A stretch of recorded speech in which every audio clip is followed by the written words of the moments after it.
तो बच्चों कैसे हैं आप लोग। आशा करते हैं कि आप लोग अच्छे होंगे, स्वस्थ होंगे और आप लोगों की तैयारी बेहतर चल रही होगी। तो फाइनली नेवी एमआर का 12 जुलाई का फर्स्ट शिफ्ट का एग्ज़ाम हो गया है। 12 जुलाई फर्स्ट शिफ्ट में पूछे गए सभी क्वेश्चंस इस वीडियो में डिस्कस करेंगे, तो इस वीडियो को पूरा ज़रूर देखिए। वीडियो अच्छा लगे तो प्लीज़ वीडियो को लाइक और शेयर ज़रूर करें। और जो भी हमारे नए बच्चे हैं, जिन बच्चों ने चैनल को सब्सक्राइब नहीं किया, तो प्लीज़ चैनल को सब्सक्राइब, नोटिफिकेशन बेल ऑन करना ना भूलें। तो चलिए वीडियो को स्टार्ट करते हैं। तो देख लेते हैं नेवी एमआर की 12 जुलाई की पहली पाली में कैसे प्रश्न पूछे गए हैं। पहला प्रश्न देखिए पूछा गया था, भारत कब आज़ाद हुआ था। भारत 15 अगस्त 1947 को आज़ाद हुआ था।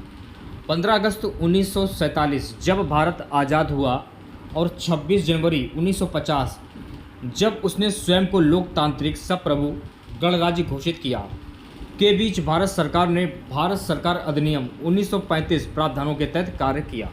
ये आपको ध्यान रखना है। 15 अगस्त 1947 को जब भारत स्वतंत्र हुआ तब भारत के वायसराय कौन थे? Lord Mountbatten. ये फैक्ट आपको ध्यान में रखना है। भारत ने 15 अगस्त 2024 को अपना 78वां स्वतंत्र दिवस ये मनाया जाएगा। इस बार 2024 जो 15 अगस्त 2024 जब आएगा, इस बार 78वां स्वतंत्रता दिवस मनाया जाएगा। ये आपको ध्यान में रखना है।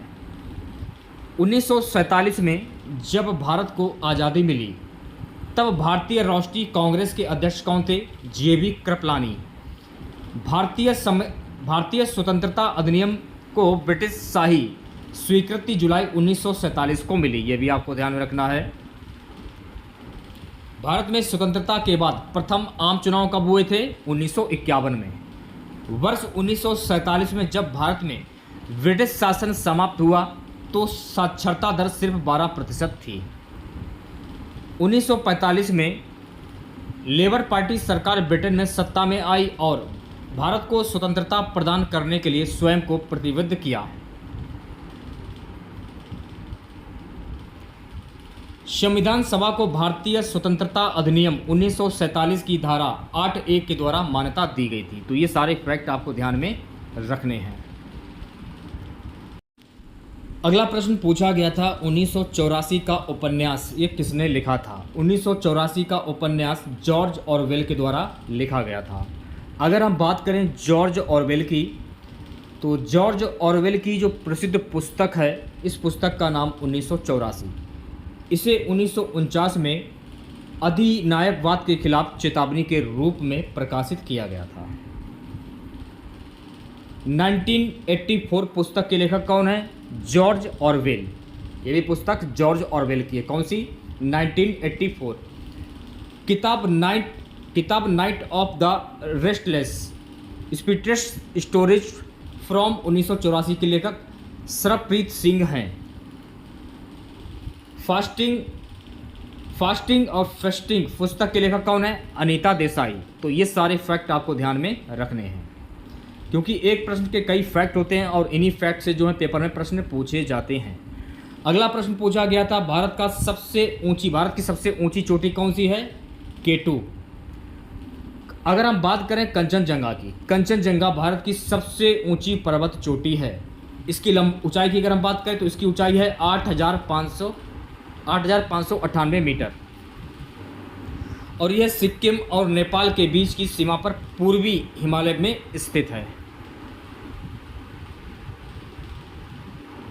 माउंट गॉडविन ऑस्टिन भारत की सबसे ऊंची चोटी है। यह भी फैक्ट आपको ध्यान में रखना है। भारत की सबसे ऊंची चोटी नंदा देवी, जो पूरी तरह से भारत में स्थित है।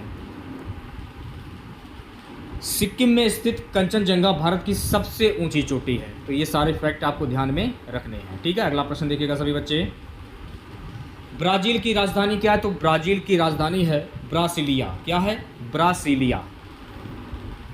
देखिए, ब्राज़ील के शहर को यूनेस्को ने 2020 के लिए वास्तुकला की वैश्विक राजधानी रियो डी जेनेरियो किया था। ब्राज़ील देश दक्षिण अमेरिका महाद्वीप में स्थित है। अगर पेपर में पूछा जाए कि ब्राज़ील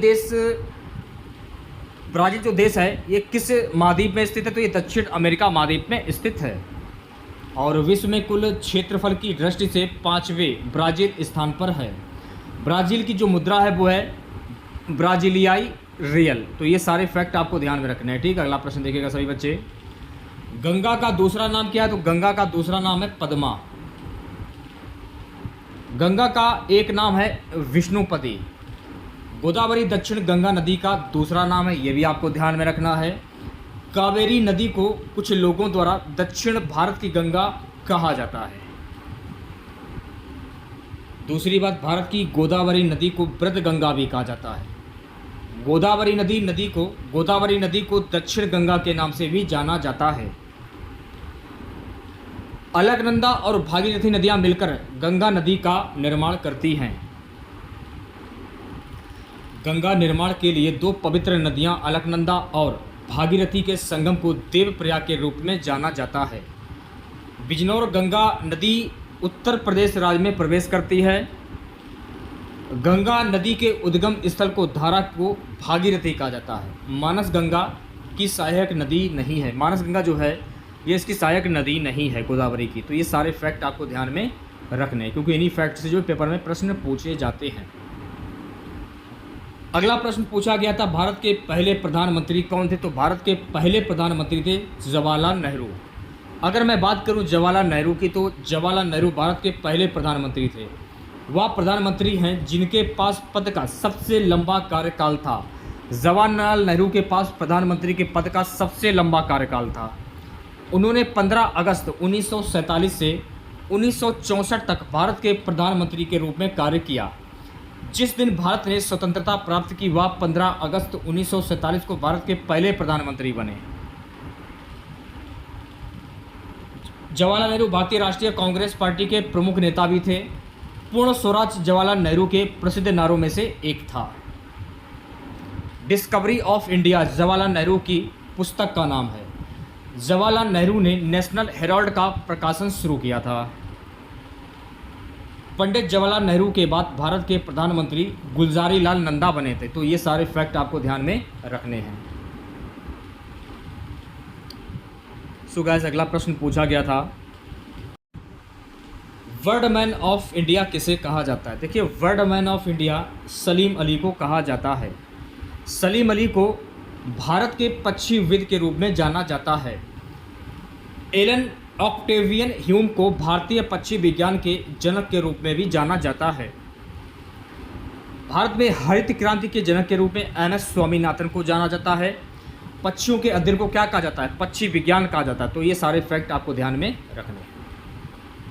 अगला प्रश्न पूछा गया था, नटवर नृत्य किस राज्य से संबंधित है? तो ये उत्तर प्रदेश से संबंधित है। नटवारी नृत्य को कृष्ण का नृत्य के रूप में भी जाना जाता है, यह आपको ध्यान रखना है। नाटी हिमाचल प्रदेश का लोक नृत्य है। नाटी जो है ना, नाटी लोक नृत्य, तो ये हिमाचल प्रदेश का लोक नृत्य है। 10 कठिया नृत्य उड़ीसा राज्य में किया जाता है। यक्षगान कर्नाटक से संबंधित लोक नृत्य है। तो ये सारे फैक्ट आपको ध्यान में रखने हैं। अगला प्रश्न देखिए, पूछा गया था, दक्षिण अफ्रीका की मुद्रा क्या है? देखिए, दक्षिण अफ्रीका की मुद्रा है रैंड, ठीक है। दक्षिण अफ्रीका की मौद्रिक इकाई रैंड है। रेड जार दक्षिण अफ्रीका की मुद्रा है। रेड और जार ये दक्षिण अफ्रीका की मुद्रा है। केप टाउन दक्षिण अफ्रीका की राजधानी है, यह भी आपको ध्यान में रखना है। दक्षिण अफ्रीका के विस्तृत खुले क्षेत्र को वेल्स कहते हैं। क्या कहते हैं? वेल्स कहते हैं। तो ये सारे फैक्ट आपको ध्यान में रखने हैं, ठीक है। अगला प्रश्न देखिएगा सभी बच्चे, हॉकी में कितने खिलाड़ी होते हैं? देखिए, हॉकी में कुल 11 खिलाड़ी होते हैं।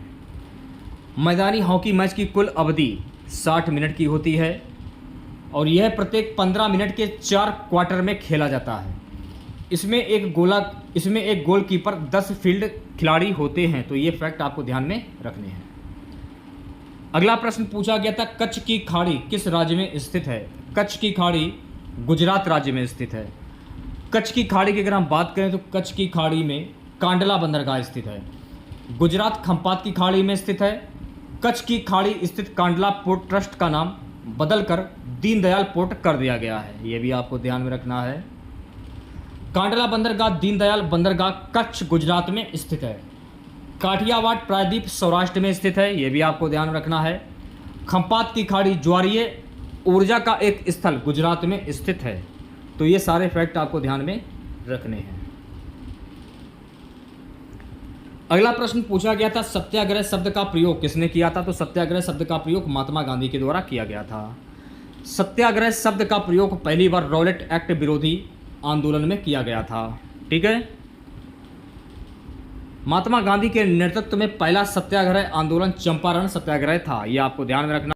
यहाँ पर आपको एक बात और ध्यान में रखना है कि महात्मा गांधी के नेतृत्व में पहला सत्याग्रह आंदोलन चंपारण सत्याग्रह था। यह फैक्ट आपको ध्यान में रखना है। और इसकी जो शुरुआत है 1917 में बिहार के चंपारण जिले से हुई थी।